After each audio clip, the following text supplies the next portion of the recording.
This is my Losi Mini T 2.0 brushless. It's mostly stock. It's got the aluminum bell crank.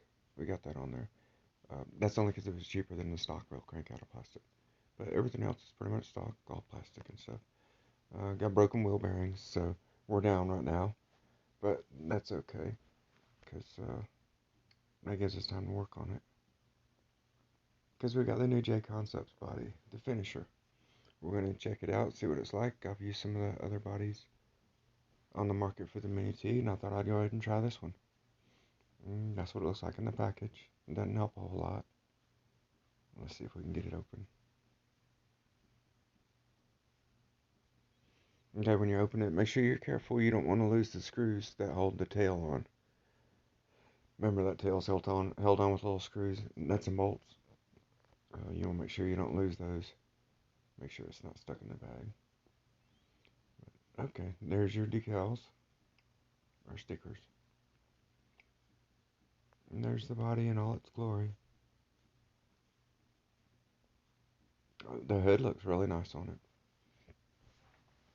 Oh yeah, remember you got that shield on the outside. If you haven't done a body before, there's a layer of plastic on the outside, a tear off, that you don't tear off until you're done with everything. It's for overspray and stuff. It's a protector. But once you're done with everything, then you can peel it off, so you don't have to worry about taping the outside of the body. But yeah, uh, it's got ribs on the back like the Losi body, but it's got a third one in the middle. The embossing for the outline of the body is kind of hard to follow. You really got to pay attention. Um, it's not in there real deep. But those your window masks, uh, yeah, I actually forget to use those. I certainly do. Let's see. Oh, there you go. There's the nuts and bolts for the wing. And then you got all your stickers for the grill and headlights and everything else. It's some cool looking skulls. But okay, we'll give it a shot and see what it turns out like. I don't know if you guys have ever cut one before, but this is, you have to trim it yourself. Hey, look at that. The body number is 420. Okay. So anyway, you'll take a razor knife. Wait, oh that's right. You have to wash the inside and everything, but not before you trim it. I don't know why I'm showing you that right now. But anyway, when you go to trim the body, you'll want to score it with a razor. I'm using just a regular hobby knife set. You want to follow the body style, unless you want to cut it different.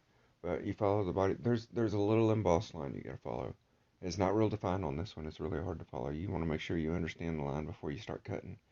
But then you score along that line, and then you go back and you snap the plastic backwards. It's like you're breaking a piece of glass. You score it, and then you snap it.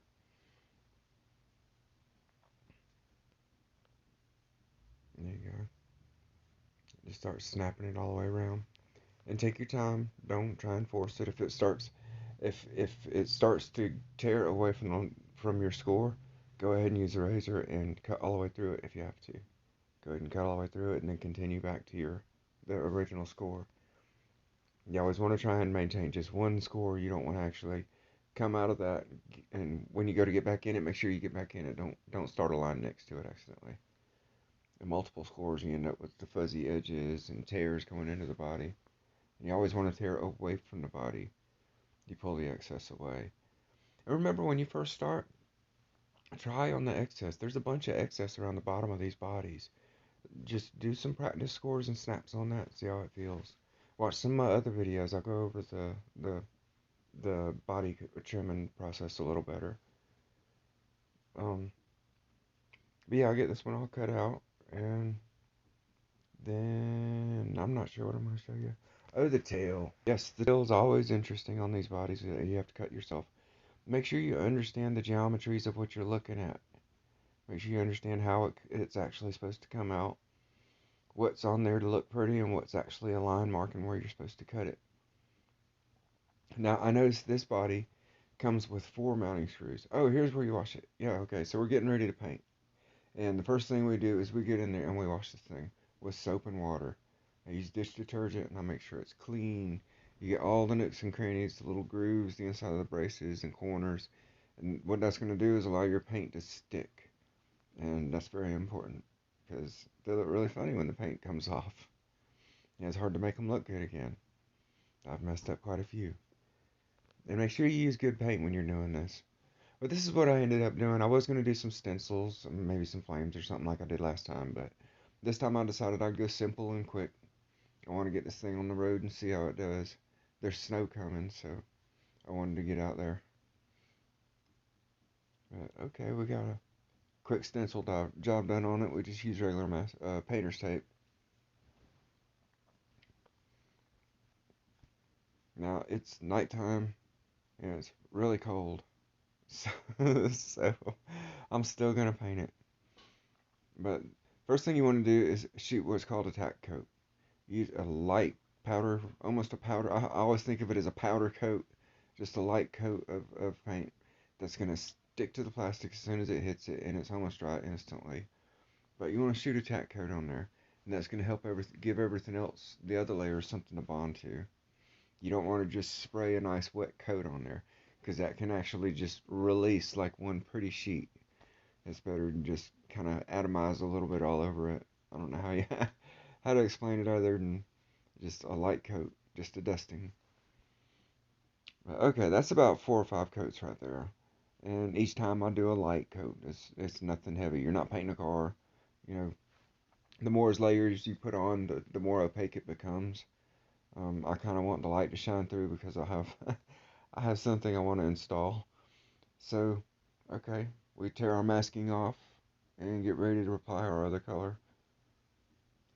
Now I use the painter's tape so it doesn't really leave anything behind. You want to make sure that you're not leaving anything behind when you remove your masking. But after you got it all removed, make sure everything's nice and clean, get it out there, and shoot your next colors. Now I'm just doing a nice little two-tone, make it quick and easy. It really is a nice shaped body.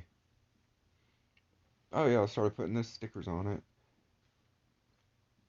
You can see those 3 ribs in the back. I'm interested to see how they're going to perform as far as flexibility because this body is definitely thicker than the other one I used and thinner than the one it comes with. So it's a nice happy medium. Yeah, that was me measuring for the screw holes. I just used some calipers and measured the screws and then found the drill. And even if you don't know how to read the calipers, all you got to do is use the calipers to measure the screw and just look at the number. And then find your drill bit as close to that number as you can possibly get. And then poke the hole with that. And I like the fact that they came with 4 mounting screws. I'm going to go ahead and use all 4. And for some reason, this clip is in there twice, isn't it? That's really nice. I like that.